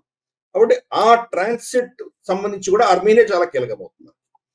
ప్లస్ మనకు India, middle east, Europe corridor ఏదైతే మనం G20లో అనౌన్స్ చేసుకున్నామో, అది ఇంకా సమయం పట్టేలా ఉంది. ఎందుకంటే మనకు ఇజ్రాయెల్, హమాస్ ఈ గొడవలు తగ్గేంత వరకు కూడా అది కొద్దిగా ఇబ్బందికరమైన విషయం. ఎందుకంటే సౌదీ అరేబియా, ఇప్పుడు ఇజ్రాయెల్, సౌదీ మధ్యలో ఉన్నటువంటి ప్రాజెక్ట్స్ ఏమి జరగవు. కాబట్టి ఒకవేళ మనం కనుక ఈ రైల్వే ట్రాక్ మనం వేసుకున్నా కానీ కూడా సౌదీ అరేబియాలో, అక్కడి నుంచి మళ్ళీ హైఫా పోర్ట్ దగ్గర వెళ్ళడం చాలా కష్టం, సమయం పట్టేలా. సో అంతవరకు ప్రత్యామ్నాయాలు మనం చూసుకోవాలి. కాబట్టి అర్మేనియా కీలకం అవుతుంది. సో కాబట్టి ఎన్నో అంశాల్లో అర్మేనియా మనకు చాలా కీలకము, లాజిస్టిక్స్ లో కీలకము, అలాగే మనకు సెక్యూరిటీ పరంగా ఒక విధమైనటువంటి మన ప్రోడక్ట్స్ కొనేటువంటి ఇంపార్టెంట్ కస్టమర్ గా కూడా మనకు చాలా కీలకమైనటువంటిది అర్మేనియా. కాబట్టి ఇరాన్, అర్మేనియా వాళ్ళిద్దరికి బార్డర్ ఉంది, ప్లస్ భారతదేశం, మనం చాబహార్ మన ఆధీనంలో ఉంది. కాబట్టి ఇవన్నీ కారిడోర్లో మనం చూసామంటే కనుక క్వాయిట్ గా బెల్ట్ అండ్ రోడ్ ఇష్యూ పెద్ద పేరు పెట్టో, లేదా బిల్డ్ బ్యాక్ బెటర్ అని చెప్పేసి జో బైడెన్ పేరు పెట్టడం, ఇటువంటివి ఏం చేయట్లేదు. క్వాయిట్ గా మనం ఈ గ్రూపింగ్స్ అన్ని చేసుకుంటూ వెళ్తున్నాం. చూసి చూడగానే ఆల్రెడీ 3వ మీటింగ్ ఈసారి జరిగింది. మొదటిది ఎర్రవన్లో జరిగింది 2 ఏళ్ల క్రితం. ఎర్రవన్ అంటే మనకు అర్మేనియా క్యాపిటల్. రెండవది మనకు న్యూఢిల్లీ, భారతదేశంలో జరిగింది. మూడవది ఇప్పుడు లేటెస్ట్ దఫాలో జరుగుతున్నది అక్కడ టెహరాన్ లో జరుగుతుంది. అజిత్ దోవల్ గారు కూడా అక్కడ వాళ్ళ టెహరానియన్ మినిస్టర్స్ తో మాట్లాడడము, ఇవన్నీ కూడా ఏంటంటే క్రమేపీ మనం ప్రత్యామ్నాయాలు చూసుకుంటున్నాం. ప్రపంచం అంతా చూసుకుంటుంది, మనం అదే చేస్తున్నాం. యునైటెడ్ నేషన్స్ మీద కానీ, అమెరికా మీద కానీ ఈరోజు నమ్మకం పోయింది ప్రపంచానికి. కాబట్టి ఎవరి కూటములు, ఎవరి మైత్రి, ఎవరి అలయన్స్లు వాళ్ళు చూసుకుంటున్నారు, మనం అదే చేస్తున్నాం. కాబట్టి మన ఫుట్ హోల్డ్ ఆ ప్రాంతంలో ఉండడానికి కోసం అని చెప్పి మన అర్మేనియా తోటి మనం ఇరాన్, అర్మేనియా, భారతదేశం కలిపి ఇంకో స్పెషల్ గా మనం ఒక విధమైనటువంటి గ్రూపింగ్ తయారైంది. సార్, ఇంకొకటి మనకు చాబహార్ పోర్ట్ కి సంబంధించి దాని సిగ్నిఫికెన్స్ గురించి అనేక సార్లు మనం మాట్లాడుతూనే ఉన్నాము, గ్లోబల్ రౌండప్ లో కూడా చాలా చర్చిస్తూనే ఉన్నాము. ఇరాన్ లోని చాబహార్ పోర్ట్ ని భారతదేశం అభివృద్ధి చేస్తోంది. ఈ క్రమంలో దాంతో వచ్చే వెసులుబాటు, ప్రయోజనాలు అనేకం ఉన్నాయి. సో చాబహార్ పోర్ట్ విషయంలో ఇరాన్ లో చేస్తున్నటువంటి ఈ డెవలప్మెంటల్ యాక్టివిటీస్ కి వ్యతిరేకంగా అప్పట్లోనే యుఎస్ శాంక్షన్స్ వేయడము, ఆ తర్వాత మళ్ళీ దాన్ని ఎత్తివేయడము, మన దౌత్య విధానాల వల్ల ఎత్తివేయడం జరిగింది. మళ్ళీ ఇప్పుడు శాంక్షన్స్ వేయడానికి టార్గెట్ చేస్తున్నట్టుగా కనబడుతోంది. యుఎస్ ఇప్పుడు చాబహార్ పోర్ట్ కి అభివృద్ధి చేస్తున్నటువంటి సంస్థలు, వ్యక్తులు, దేశాలు ఇటు అన్ని వాళ్ళ లెక్క ప్రకారం శాంక్షన్స్ విధించడానికి సిద్ధపడుతూ ఉన్నారు. సో ఇది కొంచెం మనకు మళ్ళీ ఇబ్బందికరంగానే మారే పరిణామంగా కనబడుతోంది. సో ఒకసారి చాబహార్ ఇంపార్టెన్స్ ఏంటి, అండ్ యుఎస్ ఎందుకని మళ్ళీ ఇప్పుడు శాంక్షన్స్ వేయాలనుకుంటుంది, దీనివల్ల కలిగే నష్టాలు ఏంటి ఒకసారి చెప్తారు? ఫండమెంటల్ గా మన జాగ్రఫీ చూడాలి. భౌగోళికంగా చూస్తే కనుక మనకు అరేబియన్ సీ నుంచి యాక్సెస్ కావాల్సినటువంటి దేశాలు చాలా ఉన్నాయి పైన. ఆఫ్ఘనిస్తాన్ దగ్గర నుంచి తీసుకొని మనకు కిర్గిస్తాన్, కజాఖ్స్తాన్, తర్వాత మనకు ఉజ్బెకిస్తాన్, తుర్కమెనిస్తాన్, ఇటువంటి దేశాలని ఇంక్లూడింగ్ రష్యా, వాళ్లకు వార్మ్ వాటర్స్ అంటారు. వెచ్చని నీళ్లు ఉన్నటువంటి సముద్రాలు వాళ్ళకి లేవు. పైన ఆర్క్టిక్ సముద్రం ఉంది, అది ఎప్పుడు కూడా మంచుతో నిండిపోయి ఉంటుంది. అది సముద్రాలను వాడుకోవడం చాలా కష్టం. సంవత్సరానికి 2 నెలలు 3 నెలల కంటే ఎక్కువ వాడుకోలేము. మిగతాది వాళ్ళకు ఉన్నటువంటి అక్కడ సెయింట్ పీటర్స్బర్గ్ నుంచి వచ్చేటువంటిది అది ఎలాగో నడుస్తుంది. అది ఇంకా ప్రత్యామ్నాయాలు కావాలి. కాబట్టి ఈ దేశాల్లో ఉన్నటువంటి ఎనర్జీ కావచ్చు, ఆ దేశాల్లో ఉన్నటువంటి పొటెన్షియల్ని కనుక మనం ప్రపంచం దాన్ని వాడుకోవాలనుకుంటే కనుక వాళ్ళకు వార్మ్ వాటర్స్ కావాలి. వార్మ్ వాటర్స్ నియరెస్ట్ ఉన్నాయి, అరేబియన్ సీ, పర్షియన్ గల్ఫ్, రెండే ఉన్నాయి. ఇక్కడికి రావాలంటే వాళ్ళు ఈవెన్ పర్షియన్ గల్ఫ్ వెళ్ళినా కానీ కూడా మళ్ళీ అరేబియన్ సీకి రాక తప్పదు. అరేబియన్ సీ నుంచి వాళ్ళు ప్రపంచవ్యాప్తంగా ఎక్కడికైనా వెళ్ళొచ్చు. కాబట్టి అరేబియన్ సీ చాలా కీలకం అవుతుంది. అరేబియన్ సీ తలమానికంగా, దాని ముకుటంగా, దానికి హెడ్ ఆఫ్ అరేబియన్ సీలో చూస్తే కనుక 2-3 కీలకమైనటువంటి మనకు ఈ పోర్ట్స్ ఉన్నాయి. ఒకటి అఫ్ కోర్స్ కరాచీ, 2 మనం చూస్తే ఈ మనకు బందర్ అబ్బాస్, ఇరాన్ సంబంధించి, ఈ 2 చాలా కీలకం. ప్రత్యామ్నాయాలు తీసుకొచ్చే ప్రయత్నం చేస్తున్నారు. చైనా ఏం చేసింది, గ్వాదర్ తీసుకొచ్చింది బలూచిస్తాన్. అది ఎంత సక్సెస్ అయిందో మనం దాని గురించి చర్చించాము. అలాగే భారతదేశం ఏం చేసింది, చాబహార్ తీసుకొచ్చింది. ఇప్పుడు పాకిస్తాన్ యొక్క ఇంపార్టెన్స్ ఎందుకు వస్తుందంటే ఈ జాగ్రఫీ వల్ల వస్తుంది. ఈ జాగ్రఫీ లేకపోతే పాకిస్తాన్ ఎవడు పట్టించుకోడు. ఈ అరేబియన్ సీ యాక్సెస్ అన్నది పాకిస్తాన్ యొక్క major asset, major USP. Arabian సీని యాక్సెస్ చేయడానికి కోసమే పాకిస్తాన్ ని అందరూ వాడుకుంటారు. అమెరికా ఈరోజు ఆఫ్ఘనిస్తాన్ లో పోయి యుద్ధం చేసిందంటే దానికి అఫ్ కోర్స్ కరాచీ పోర్ట్ ను వాడుకొని అక్కడి నుంచి వాళ్ళు సామానంతా తీసుకువెళ్ళారు, అక్కడ యుద్ధం చేసి వచ్చారు. అలాగే మనం అక్కడి నుంచి ఏదైనా ఆయిల్ తీసుకురావాలంటే అదే కావాలి. ఫర్ ఇన్స్టెన్స్ తాపీ అనే ప్రాజెక్ట్ పెట్టుకున్నాం మనం. తుర్కమెనిస్తాన్, ఆఫ్ఘనిస్తాన్, పాకిస్తాన్, ఇండియా, తాపీ అని ఒకటి పెట్టుకున్నాం. అలాగే ఐపీఏ అని పెట్టుకున్నాం, Iran, Pakistan, India pipe line ఒకటి అనుకున్నాం. కాబట్టి ఏం చూసినా పాకిస్తాన్ చాలా కీలకం అవుతుంది. పాకిస్తాన్ ని మనం ఇది మనం బ్లాక్ మెయిల్ చేసి మనం ఫైనల్ గా నిర్ణయించుకున్నామంటే, పాకిస్తాన్ బ్లాక్ మెయిల్ ని మనకైనా కౌంటర్ చేయాలంటే పాకిస్తాన్ అవసరం లేకుండా ఇంకో ప్రత్యామ్నాయం తీసుకురావాలని చెప్పి మనం చాబహార్ తీసుకొచ్చాము. ఇప్పుడు చాబహార్ తీసుకొచ్చాం కాబట్టి పాకిస్తాన్ తో ప్రమేయం లేకుండా డైరెక్ట్ గా మనం ఆఫ్ఘనిస్తాన్ లో మనం ఏం చేయాలో చేయగలుగుతున్నాము. వాళ్ళకి ఏమైనా సప్లై చేయాలంటే చేయగలుగుతున్నాము, వాళ్ళు మనకి ఏమైనా ఎక్స్పోర్ట్ చేయాలంటే కనుక చాబహార్ను వాడుకోగలుగుతున్నారు వాళ్ళు. అలాగే మనం అక్కడి నుంచి పైన ఉన్నటువంటి నేను మాట చెప్పినటువంటి ఈ స్థానాలు ఏవైతే ఉన్నాయో ఆ దేశాల నుండి కూడా యాక్సెస్ చేయొచ్చు. అందుకని చాబహార్ చాలా కీలకం. దాన్ని అమెరికా శాంక్షన్ చేయాలని చాలా కాలంగా ప్రయత్నించింది, కానీ మనకు దానికి స్పెషల్ గా దాన్ని ఎగ్జంప్షన్ ఇచ్చారు. ఇంతవరకు కూడా మీరు దాన్ని టచ్ పర్లేదు, మీరు చేసుకోండి, మిగతా ఆయిల్ కొనకండి వాళ్ళ దగ్గర అని చెప్పారు. ఇవన్నీ చేశారు. ఇప్పుడు మళ్ళీ డొనాల్డ్ ట్రంప్ ప్రభుత్వం దాని మీద కూడా శాంక్షన్ చేయడానికి సిద్ధపడుతుంది. ఏది మన చాబహార్ మీద కూడా. చాబహార్ మీద కనుక వాళ్ళు శాంక్షన్స్ వేయకుండా ఉంటే కనుక దానివల్ల అమెరికా కూడా లాభం కూడా ఉండేది. దీని మీద శాంక్షన్స్ వేస్తే పాకిస్తాన్ యొక్క ఇంపార్టెన్స్ 1000 రెట్లు పెరుగుతుంది. ఇంకా ప్రత్యామ్నాయం ఏంటి ఆ దేశాలు వెళ్ళాలంటే పాకిస్తాన్ యొక్క పోర్ట్స్ ఏవైతే ఉన్నాయో, గ్వాదర్ కానీ లేదా మనకు కరాచీ కానీ, ఇవే నిజంగా వాళ్ళందరికీ కూడా యాక్సెస్ పాయింట్స్ అయిపోతాయి. ఇరాన్ ఎలాగో టచ్ చేయలేరు కాబట్టి అది ఒక యాంగిల్. రెండవది ఏంటంటే కనుక ఈ సెంట్రల్ ఏషియాలో ఉన్నటువంటి చమురు ఏదైతే క్రూడ్ ఆయిల్ కానీ ఎనర్జీ ఉందో, గ్యాస్ కూడా ఉంది, ఇవన్నీ ఏవైతే ఉన్నాయో అవి కానీ మనకు రష్యా నుంచి వస్తున్నటువంటి ఈరోజు భారతదేశం మనం 40% వాళ్ళ దగ్గర కొంటున్నామంటే కనుక దానికి ఐఎన్ఎస్టిసి కారిడార్ లో కొంత అఫ్ కోర్స్ ఐఎన్ఎస్టిసి ప్రస్తుతానికి దాని నుంచి రావట్లేదు, మనకు సముద్రం రూట్ లోనే వస్తుంది అది. బట్ రేపటి రోజు ఇదంతా కూడా పొటెన్షియల్ ఉంది, అవన్నీ కూడా మనం పైప్ లైన్స్ తీసుకురావచ్చు. కాబట్టి ఇది పైప్ లైన్ ఇక్కడ డెవలప్మెంట్ అవ్వకుండా ఇక్కడ ఏదో విధంగా నేను ఆపితే కనుక అమెరికా మీద డిపెండెన్స్ పెరుగుతుంది. ఈ రోజు అమెరికా ఏం చేసింది, మనకు ఒక కంప్లీట్ డెకాయిట్ గూండాలా ప్రవర్తించి రష్యా నుంచి జర్మనీకి వెళ్తున్నటువంటి నార్డ్ స్ట్రీమ్ పైప్ లైన్ ని 2 ఏళ్ల క్రితం వాళ్ళు పేల్చేసిన విషయం మనం గ్లోబల్ రౌండప్ లో చర్చించాము. సో అది ఆ పైప్ లైన్ పేల్చేయడం వల్ల ఈ రోజు యూరోప్ యొక్క ఎనర్జీ నీడ్స్ అనేది అమెరికా మీద డిపెండ్ అవుతుంది. అమెరికా వచ్చేసి వాళ్ళు వీళ్ళ మీద విపరీతంగా ఛార్జీలు ఇస్తున్నారు. నార్మల్ గా వచ్చేటువంటి చీప్ రష్యన్ ఎనర్జీ దగ్గర నుంచి ఆల్మోస్ట్ 2.5-2.5 రెట్లు పెరిగిపోయింది వాళ్ళ ఎనర్జీ కాస్ట్ అన్ని కూడా. అందుకని ఈ రోజు యూరోప్ రెసిషన్ లో వెళ్ళిపోతుంది, కొలాప్స్ అవుతుంది రష్యా. మనం రాబోయే రోజుల్లో మూడవ పెద్ద లార్జెస్ట్ ఎకానమీగా ఎదుగుతున్నాము అంటే దానికి one of the main reasons ఏంటంటే జర్మనీ క్షీణిస్తుంది. జర్మనీ మనకంటే ముందర ఉన్నటువంటి జర్మనీ ఈరోజు ఎందుకు క్షీణిస్తోంది అంటే కనుక ఇదే పరిస్థితి. వాళ్ళ కాస్ట్ ఆఫ్ ప్రొడక్షన్ గణనీయంగా పెరిగిపోయింది. సో అమెరికా యొక్క థాట్ ప్రాసెస్ అదే. ఈ సప్లై ప్రత్యామ్నాయాలు ఏమున్నాయో వాళ్ళ అధీనంలో లేనటువంటి ప్రత్యామ్నాయాలని కట్ చేయాలి. వెనెజులాని కట్ చేశారు, ఇరాన్ని కట్ చేశారు. మనం చూస్తే కనుక రష్యన్ ఆయిల్ మీద శాంక్షన్స్ అని చెప్పి మన మీద టారిఫ్లు వేస్తున్నారు. మూడవది చాబహార్ లాంటి పోర్ట్స్ మీద కనుక వాళ్ళు శాంక్షన్స్ వేశారంటే సెంట్రల్ ఏషియా నుంచి వార్మ్ వాటర్స్ కి యాక్సెస్ కట్ చేయగలరు. సో ఇంకా మిగతా ప్రపంచం అంతా కూడా అమెరికా మీద డిపెండ్ అవ్వాలి అన్నటువంటిది. అమెరికా లేదా American allies, Saudi Arabia, Kuwait, UAE వీళ్ళందరూ ఏంటి, వాళ్ళకంటూ స్వయంగా ఏం అస్తిత్వం లేదు కదా. అమెరికా ఏం చెప్తే అది వినాలి వాళ్ళు. కాబట్టి ఎప్పుడు తగ్గించాలి, ఎప్పుడు ఎక్కించాలని అమెరికా హ్యాండిల్ చేస్తుంది. కాబట్టి ఓవరాల్ గా చూస్తే ఇదే అమెరికన్ స్ట్రాటజీ. అందుకని చాబహార్ మీద దెబ్బ కొట్టేటువంటి ప్రయత్నం చేస్తున్నారు. చాబహార్ పోర్ట్ మేనేజ్మెంట్ అనేది మనకే ఇచ్చింది ఇరాన్ ప్రభుత్వం. అక్కడ ఉన్నటువంటి రన్ చేస్తున్నటువంటి కంపెనీ భారత గవర్నమెంట్ సబ్సిడరీ పనిచేస్తుంది అక్కడ. సో మనకు అందుకనే చాలా క్రూషియల్ అది. సో ఇంత ట్రాన్సాక్షన్ లో వెళ్తున్నాడు డొనాల్డ్ ట్రంప్, దాన్ని మనం ఏం చేయలేము. గతంలో కూడా మన చాబహార్ ప్రొడక్షన్ దాని యొక్క కమిషనింగ్, దాని యొక్క కన్స్ట్రక్షన్ అంతా కూడా చాలా డిలే అయింది. దాని మీద చాలా శాంక్షన్స్ పెట్టేసరికి చాలా డిలేస్ అయినాయి.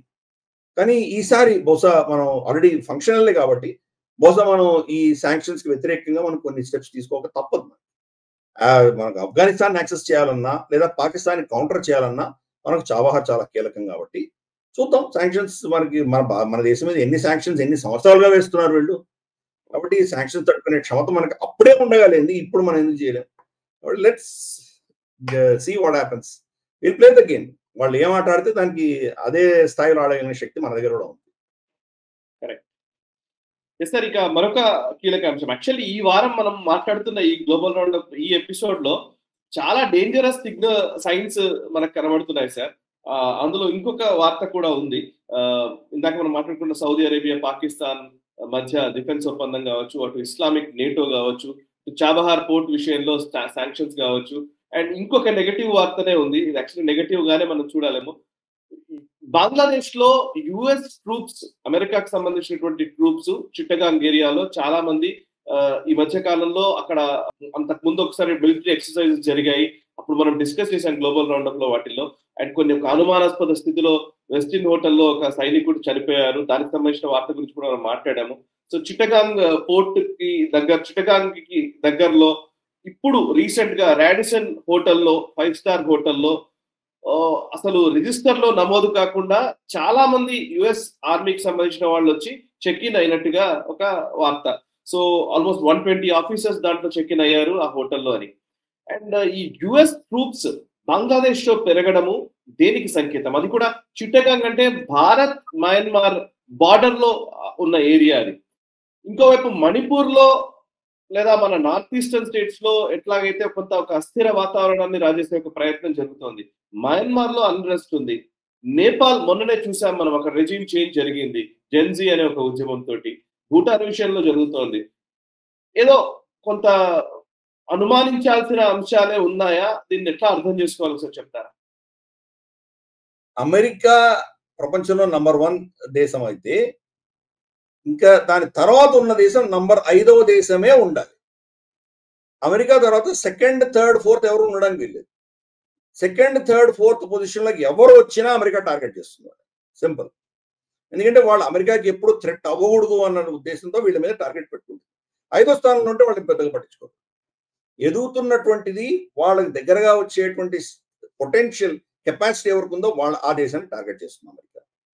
సో అదే పంథాలో మనం ఏదో చైనా మనల్ని సరౌండ్ చేసింది, belt and road initiative, world of strings, దీని గురించి మనం చాలా డీటెయిల్ చర్చించాం. కానీ అమెరికా మనల్ని ఎలా సరౌండ్ చేస్తోంది ఇప్పుడు మనం చూస్తున్నాం.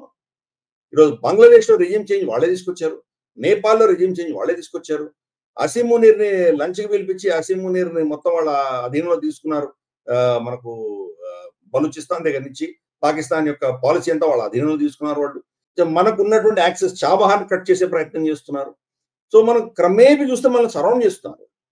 భారతదేశాన్ని సరౌండ్ చేసి మనం ఎదగకుండా, ఎదగాలంటే వాడు చెప్పు చేతుల్లో ఎదగాలి కానీ ఇండిపెండెంట్ గా ఎదగడానికి వీలు లేదు అన్న దిశగా వాళ్ళు ప్రయత్నాలు చేస్తున్నారు. అదే పంథాలో ఈరోజు మనం చూస్తే కనుక బంగ్లాదేశ్ లో వాళ్ళ సైన్యమే మనకు కనిపిస్తుంది. ఏదో యుద్ధ విన్యాసాలు చేస్తామంటున్నారు, లేదా వాళ్ళు ఏదో రిలీఫ్ ఇవ్వడానికి, ఏదో అక్కడ ఉన్నటువంటి కష్టాలకు రిలీఫ్ ఇవ్వడానికి చేస్తున్నామంటున్నారు. సివిలియన్ డిఫెన్సెస్ గురించి ఏదో మేము ఎక్సర్సైజ్ చేస్తున్నామంటున్నారు. గతంలో సిలెట్ లో చేశారు. సో ఇవంతా కూడా ఏంటంటే దానికి ఒక ఫ్యాక్టరీ అంటాం కదా, ఒక ముక్కోటా పెట్టారు, ఒక మాస్క్ లాంటిది పెట్టి చేస్తున్నారు. నిజంగా దాని వెనకాల ఉన్నటువంటి కుట్ర చాలా భయంకరమైన కుట్ర. ఇదేదో మనం చెప్పినటువంటిది కాదు, లేదా మనకు ఆర్ఎస్ఎస్ బీజేపీనో భారత ప్రభుత్వం చెప్పినటువంటి విషయం కాదు. షేక్ హసీనా స్వయాన చెప్పినటువంటి విషయం. ఆవిడ ఏం చెప్పింది, ఇక్కడ ఒక క్రిస్టియన్ దేశం తయారు చేసేటువంటి ప్రాజెక్ట్ అమెరికా కంకణం కట్టుకుంది అని స్పష్టంగా చెప్పింది ఆవిడ. నిన్ననే మనకు మోదీ గారు భారత ప్రధాని మణిపూర్ వెళ్ళొచ్చారు. మణిపూర్ నుంచి వెళ్ళిన 24 గంటల లోపనే మన అస్సాం రైఫల్స్ కాంటింజెంట్ మీద దాడి జరిగింది. దానిలో ఒక జవాన్ చనిపోయినట్టు మనకు తెలుస్తుంది. అలాగే మనం చూస్తే కనుక అల్లర్లు మళ్ళీ మొదలైనవి. మళ్ళీ దాని ఉద్ధృత స్థాయికి వెళ్ళేటువంటి ప్రమాద గంటికలు కనిపిస్తున్నాయి. నాగాలాండ్ నుంచి తీసుకొని మనకు సెట్వే దాకా కంప్లీట్ కారిడోర్ అంతా కూడాను ఒక క్రిస్టియన్ దేశంగా ఏర్పాటు చేయాలనేటువంటి ఒక ప్రాజెక్ట్ వెనకాల నడుస్తోంది. చిట్టగాంగ్లో అయితే డైరెక్ట్ గా American intelligence, American army officers దిగిపోయారు. అక్కడ కాక్సస్ బజార్ బహుశా వాళ్ళు ఫోకస్ పెట్టబోతున్నారు మనకు అర్థమవుతుంది. బహుశా అక్కడి నుంచి రోహింగ్యాలందరినీ భారతదేశంలోకి పంపించేస్తారా, లేదా బంగ్లాదేశ్, ఇంటీరియర్ బంగ్లాదేశ్ కి తోసేసి ఆ ప్రాంతం అంతా క్రమేపీ వాళ్ళ అధీనంలో తీసుకునేటువంటి ప్రమాదాలు ఉన్నాయి. సో మనకు నాగాలాండ్ క్రిస్టియన్ ప్రాంతము, అలాగే మిజోరాం కూడా క్రిస్టియన్ ప్రాంతము. మణిపూర్ లో 50% హిందూ అయితే 50% వీళ్ళు ఉన్నారు, మనకు క్రిస్టియన్స్ ఉన్నారు.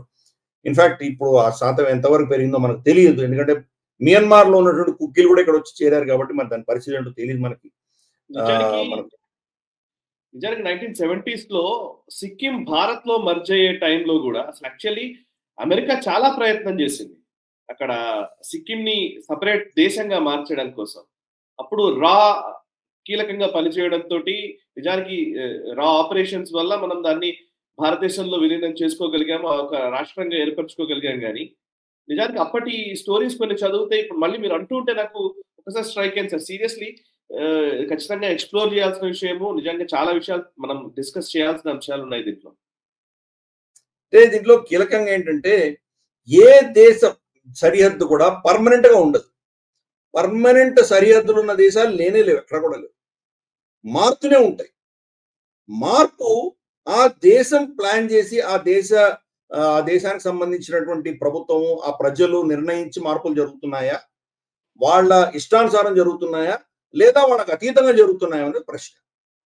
మన చరిత్రలో చూస్తే కనుక 100-150 సంవత్సరాలు చూస్తే కనుక ఏ దేశం కూడా వాళ్ళ సరిహద్దులు ఈ రోజు అప్పుడున్న సరిహద్దులు లేవు, అన్ని మారిపోయాయి.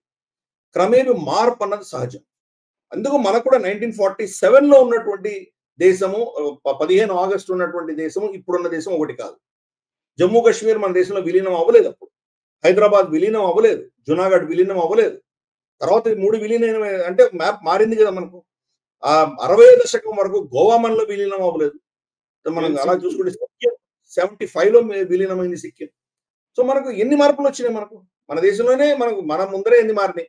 ఇన్ఫాక్ట్ మోదీ గారు వచ్చిన తర్వాత కూడా మనకు మ్యాప్ మారింది. ఎందుకు, బంగ్లాదేశ్ మనం ఒప్పందం చేసుకున్నాం, సరిహద్దు ఒప్పందం చేసుకున్నాం, కొన్ని గ్రామాల వాళ్ళకి ఇచ్చేసాము, కొన్ని మనం తీసుకున్నాం, మొత్తానికి మార్పు జరిగింది. అంటే మన బోర్డర్స్ కూడా, భారతదేశం బోర్డర్స్ కూడా కాన్స్టెంట్ గా లేవు. ఈవెన్ 71 యుద్ధం తర్వాత గతంలో ఉన్నటువంటి సీజ్ ఫైర్ లైన్ ని లైన్ ఆఫ్ కంట్రోల్ కన్వర్ట్ చేసినప్పుడు 5 గ్రామాలు వెనక్కి తీసుకున్నాం. ఇందాక మనం స్టార్టింగ్ లో మాట్లాడుతుండే థంగ్, పచ్తంగ్, త్యాక్షి, మనకు టుర్టుక్, చలుంకా, ఈ 5 గ్రామాలు వెనక్కి తీసుకున్నాం మనం పాకిస్తాన్ నుంచి. కాబట్టి అక్కడ కూడా సరిహద్దులు మారినాయి. సియాచిన్ తీసుకున్నాం మనం, అంటే మనదే, కానీ మనం దాన్ని వెళ్ళి మన సైన్యాన్ని పెట్టి వాళ్ళ కంట్రోల్ లేకుండా మనం కంప్లీట్ గా దాన్ని మన అధీనంలో తీసుకున్నాం. సర్క్రీక్ మన అధీనంలో తీసుకున్నాం. కాబట్టి సరిహద్దులు మారుతూనే ఉంటాయి. అమెరికా చేస్తోంది. ఇప్పుడు అమెరికా ఇంత కుట్ర చేస్తున్నప్పుడు దాన్ని కౌంటర్ చేసేటువంటి మెజర్ మన దగ్గర కూడా ఉండాలి. ఒక సూపర్ పవర్ ఎప్పుడు కూడాను వాళ్ళు ప్రపంచవ్యాప్తంగా ఎవరిని వాళ్ళు సుఖంగా ఉండనివ్వరు. వాళ్ళు జోక్యం చేసుకొని వాళ్ళ అధీనంలో ఉండేటువంటి దేశాలని, వాళ్ళ అధీనంలో ఉండేటువంటి సమాజాన్ని తయారు చేసుకుంటుంది. కాబట్టి అప్పుడు మన రెస్పాన్స్ ఎలా ఉండాలి? నన్ను ముట్టకు నామాలు కాకి ఎక్కడేసిన గొంగళి అక్కడే అని చెప్పి మనం స్టేటస్ కో దేశంగా ఉందామా, ప్రోయాక్టివ్ గా మనమే నిర్ణయం తీసుకుందామా? ఇది ప్రజలు నిర్ణయించాలి. ప్రభుత్వం కూడా అదే దిశగా పనిచేయాలి. మనం ఇప్పుడు సిలిగురి కారిడోర్ సంబంధించి మనం చాలా చర్చించాం, ఎస్పెషలీ మనకు మహమ్మద్ యూనిస్ స్టేట్మెంట్ తర్వాత. అలాగే చిట్టగాంగ్ హిల్ ట్రాక్స్ కావచ్చు, సిలెట్ కావచ్చు. నేను వెళ్ళొచ్చిన సిలెట్కి. ఇప్పటికి కూడా అక్కడ హిందువులు చాలా పెద్ద సంఖ్యలో ఉన్నారు అక్కడ హిందువులు ఇప్పుడు కూడా. కాబట్టి దాని పరిస్థితి ఏంటి? ఇవన్నీ వస్తే కనుక మనకు అక్కడ కొంత ఊపిరి తీసుకునేటువంటి సమస్య పరిస్థితులు రావచ్చు. నేపాల్ పరిస్థితి ఏంటి? నేపాల్కి భారతదేశానికి సైనిక ఒప్పందం లేదు. భూటాన్కి భారతదేశానికి సైనిక ఒప్పందం ఉంది. రేపు చైనా భూటాన్ మీద దాడి చేస్తే కనీసం మనం వెళ్ళి దాన్ని డిఫెండ్ చేయొచ్చు. రేపు నేపాల్ మీద దాడి చేస్తే డిఫెండ్ చేయడానికి ఎవరున్నారు వాళ్ళు? రాబోయే 10-15 సంవత్సరాలు ఇప్పుడే ఇంత వీక్గా ఉంది నేపాల్. రాబోయే 10-15 సంవత్సరాల్లో పిఎల్ఏ ఒక రోజు పొద్దున్న నిద్ర లేచి కాఠ్మండూకి వాళ్ళు వస్తే గనక ఆ దేశాన్ని ఎవరైనా కాపాడగలరా? ఆ దేశం కనుక మళ్ళీ చైనాకి హస్తగతం అవుతే మన సరిహద్దు చైనాతో ఇంకెంత పెరుగుతుంది. కాబట్టి ఈ ప్రమాదాలు ఉన్నాయి. ఫ్యూచరిస్టిక్ ఆలోచన చేసి మన దేశ సరిహద్దులను మార్చవలసిన అవసరం మనకున్నది. ఏదో మనం విస్తారవాదం వల్ల చేయట్లేదు. మన సంస్కృతి, మన ఎకానమీ, మన రక్షణ కోసం మనం చేయక తప్పదు. ఇది అమెరికా చేస్తున్నప్పుడు మనం చూస్తూ ఊరుకోలేము. జరిగినప్పుడు చూద్దామని మనం ఊరుకోలేము. ఈరోజు మన కళ్ళ ముందర నేపాల్ ఇలా ప్రభుత్వం కూలిపోవడం అన్నది చూస్తే కనుక మనం అర్థమవుతుంది. సరే, మనకు కేపీ శర్మ వాడి మన మిత్రుడేం కాదు, ఆయన పోయినందుకు మనకేం దుఃఖం లేదు, పెద్ద దుఃఖం లేదు. కానీ ఎలా వెళ్ళాడు అన్నది మనకు చాలా డేంజరస్. కాబట్టి ఆ దిశగా మనం కూడా ఈ ప్రాంతం అంతా కూడా భారత భూఖండంలో అఖండ భారతం అందాం దాన్ని. ఈ అఖండ భారతంలో భారతదేశం నిర్ణయం చేస్తేనే అక్కడ జరగవలసినటువంటి పరిస్థితులు ఉండాలి. ఎక్కడో అమెరికా వచ్చి ఇక్కడ వాళ్ళు చిట్టగాంగులో వాళ్ళు సైన్యం తీసుకొచ్చారంటే కనుక తప్పకుండా అది మనకు పెద్ద ఇన్సల్ట్ కింద మనం భావించాలి.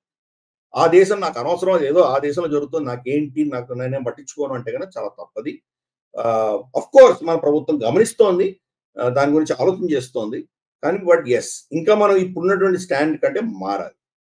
అందుకనే సాయి మనం చాలా చాలా ప్రోగ్రామ్స్ లో మాట్లాడినప్పుడు ఇదే డిస్కస్ చేశాము. మన మినిస్ట్రీ ఆఫ్ డిఫెన్స్ ని మనం మార్చాలి. ముందు పేరు మార్చాలి, మినిస్ట్రీ ఆఫ్ డిఫెన్స్. ఎందుకంటే డిఫెన్సివ్ గా ఉన్నాం మనం. ఏదో Donald Trump law ministry of war అని పెట్టక్కర్లా, లేదా మినిస్ట్రీ ఆఫ్ అఫెన్స్ అని పెట్టక్కర్లా. మినిస్ట్రీ ఆఫ్ నేషనల్ సెక్యూరిటీ అని పెట్టాలి. నేషనల్ సెక్యూరిటీ అంటే కనుక మన సరిహద్దులు దాటి మన దేశాన్ని రక్షించుకోవడానికి ఏం చేయాలో చేసేటువంటి క్షమత వాళ్ళకి ఇస్తున్నాం. లేకపోతే డిఫెన్స్ అంటే వాడు మన మీద వచ్చి పడేంత వరకు ఊరుకొని ఉంటాం.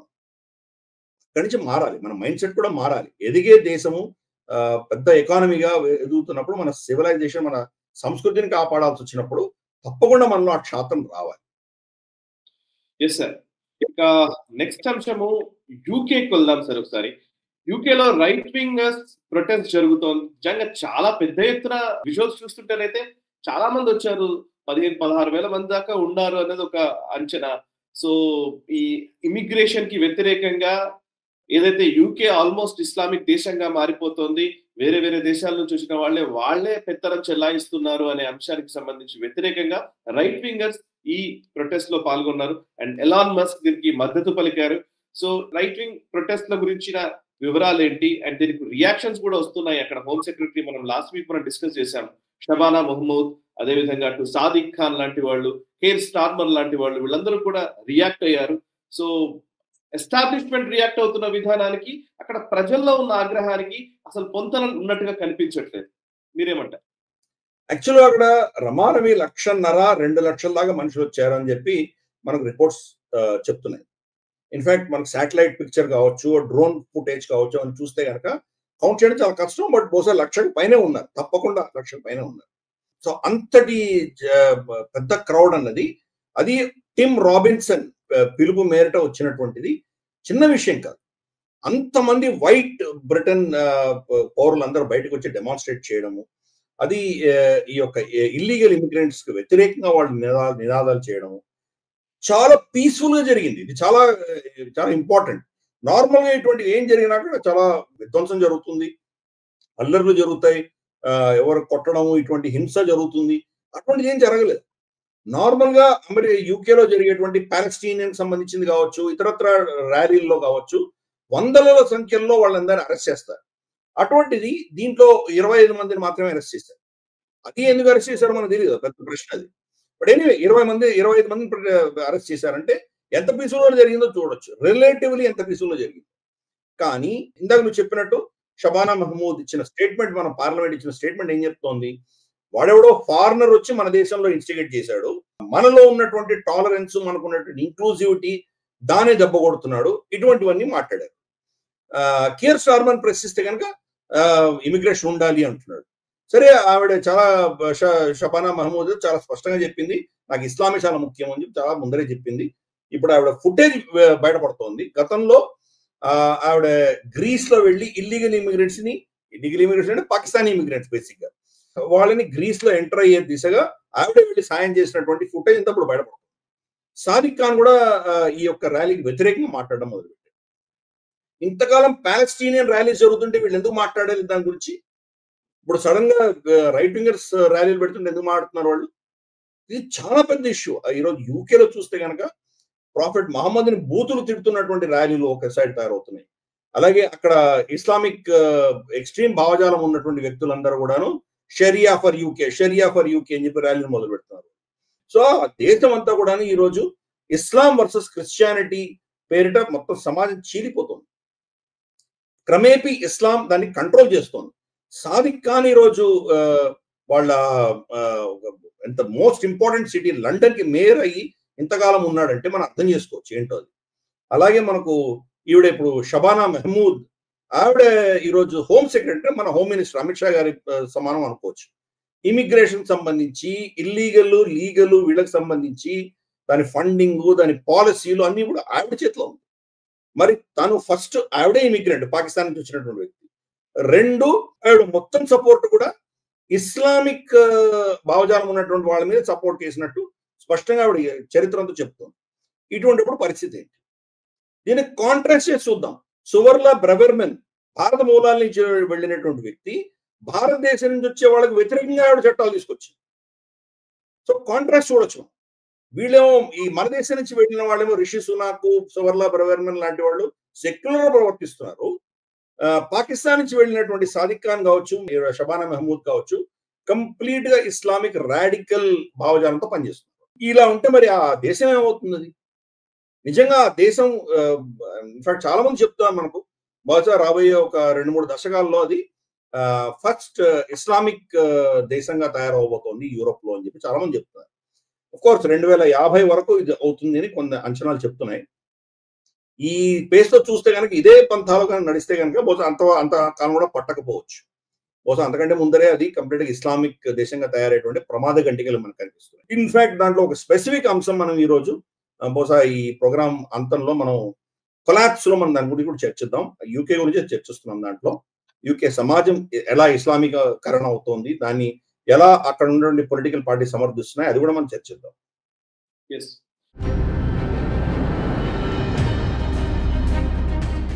Right sir. ఇక ఈ వారం వెస్టర్న్ హిపోక్రసీ సెగ్మెంట్ లో మనకు ఒక కీలకమైన అంశం యాక్చువల్లీ ఫ్రీడమ్ ఆఫ్ ఎక్స్ప్రెషన్ గురించి ఎక్కువగా భాషలు ఇచ్చేటువంటి అమెరికా ప్రతి దేశానికి వాళ్ళే చెప్తూ ఉంటారు freedom of expression, freedom of press, ఇట్లాంటివన్నీ మాట్లాడుతూ ఉంటారు.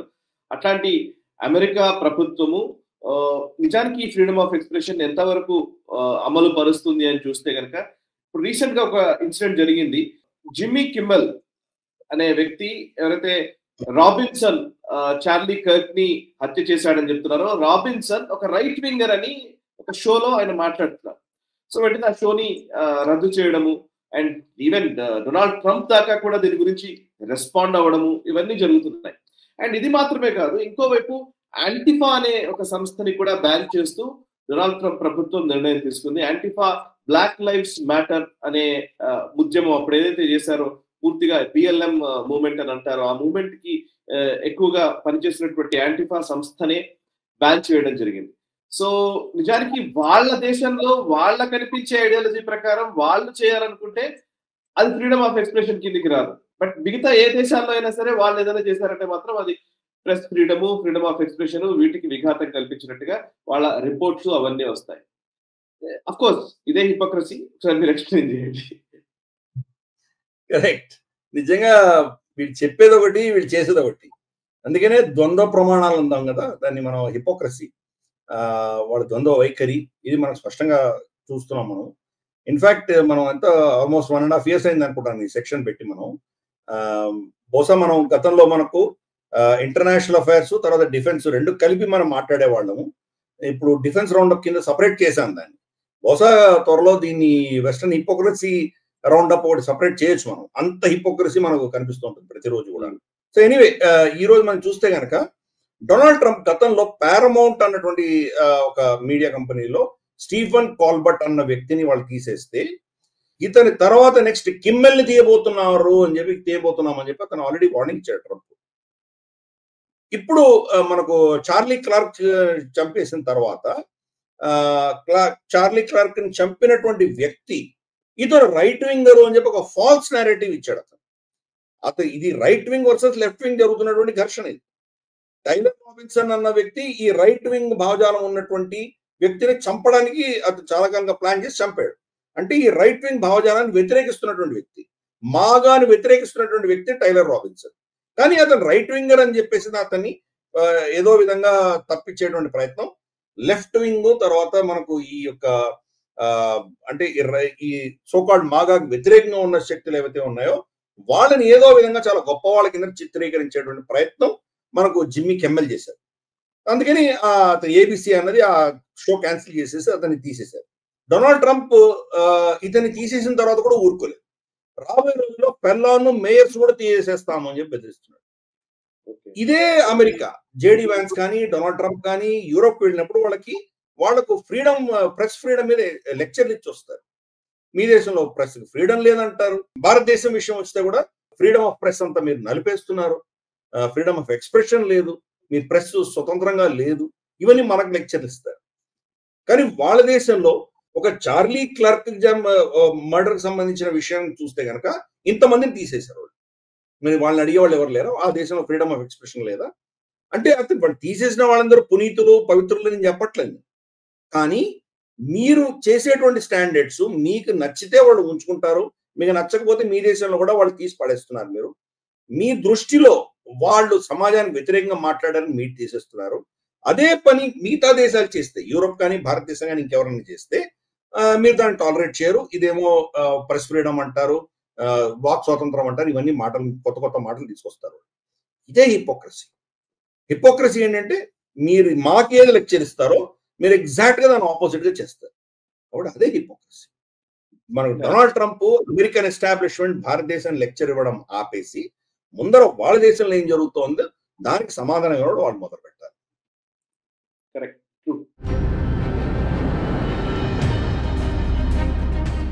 ఇక next segment collapse of the western society segment లోకి వెళ్దాం సార్. పాశ్చాత్య దేశాల సమాజాలు ఎలా కుప్పకూలిపోతున్నాయనే అంశానికి సంబంధించి ఈ వారం మనకు ఒక కీలకమైన అంశం ఇది. యూకే పార్లమెంట్ లో రిఫార్మ్ పార్టీ ఎంపీ సారా పోచిన్ ఒక అంశాన్ని లేవనెత్తారు. అదేంటంటే 85 షరియా కోర్టులు యూకేలో ఆపరేట్ చేస్తూ ఉన్నారు అనేది చెప్పిన మాట.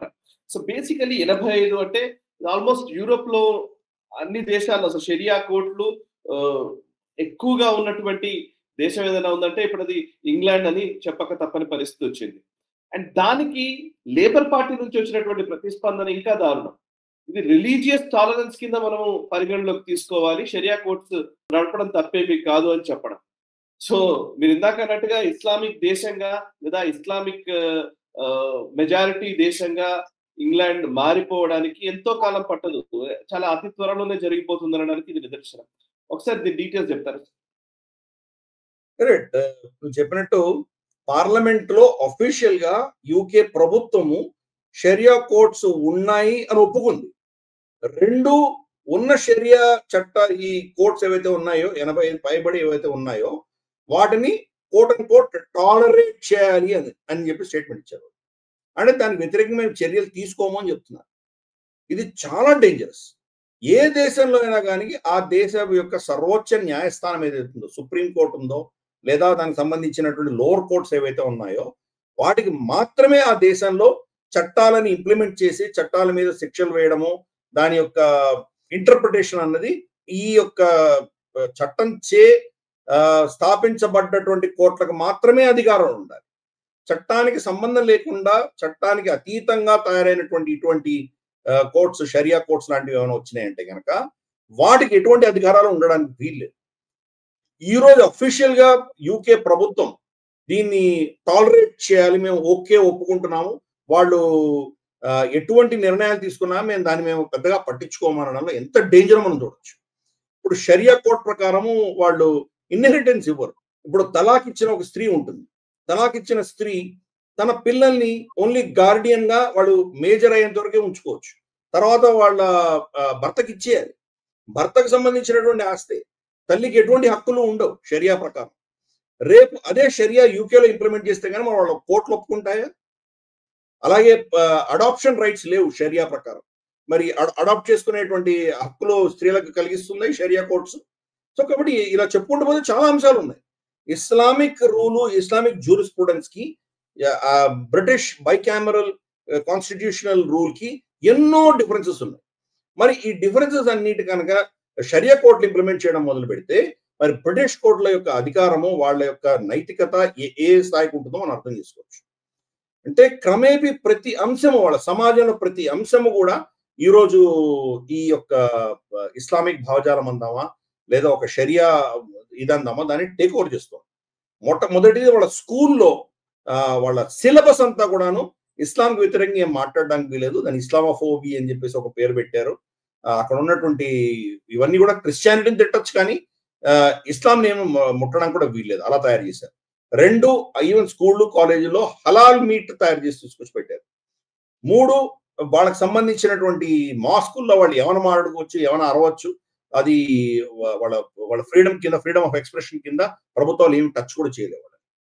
4, వాళ్ళకు ఉన్నటువంటి రిలేషన్షిప్స్ ఏవైతే ఉన్నాయో, ఫర్ ఇన్స్టెన్స్ పిన్ని కూతుర్ని చేసుకోవడము, బాబాయ్ కూతుర్ని చేసుకోవడము, ఇటువంటివన్నీ ఉన్నాయి. వాటిలో ప్రభుత్వం జోక్యం చేసుకోవడానికి వీల్లేదు. వాళ్ళు ఎటువంటి క్రైమ్స్ చేసినా కానీ కూడా వాళ్ళ రేస్ని కానీ వాళ్ళ జాతికి సంబంధించి కానీ ఏం మాట్లాడడానికి వీల్లేదు. సో ఇవన్నీ కూడా ఆల్రెడీ క్యాప్చర్ చేశారు.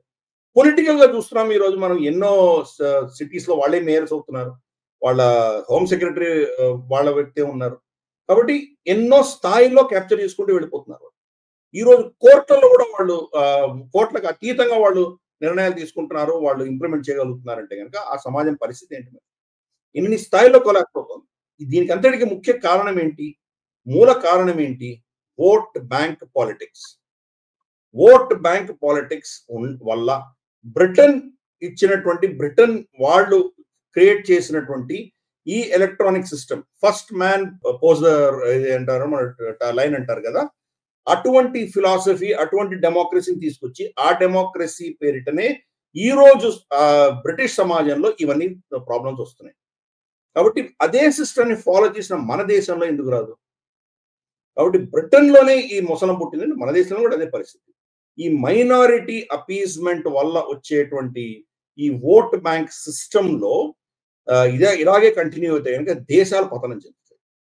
ఈ రోజు యూకే కొలాప్స్ అవుతుంది, రేపు భారతదేశంలో కూడా ఇటువంటిదే జరగబోతుంది. ఈరోజు చూస్తున్నాం మనం ఎంత మైనారిటీ అపీస్మెంట్ ఎలా జరుగుతుందో, మనకు మన పొలిటికల్ పార్టీస్ ఏం చేస్తున్నాయో చూస్తున్నాం మనం. We are carbon copy of UK system. కాబట్టి అదే సిస్టమ్ నుంచి అదే రిజల్ట్ వస్తుంది, అంతకు మించి ఇంకేమీ రాదు మనకి. కాబట్టి తస్మాత్ జాగ్రత్త.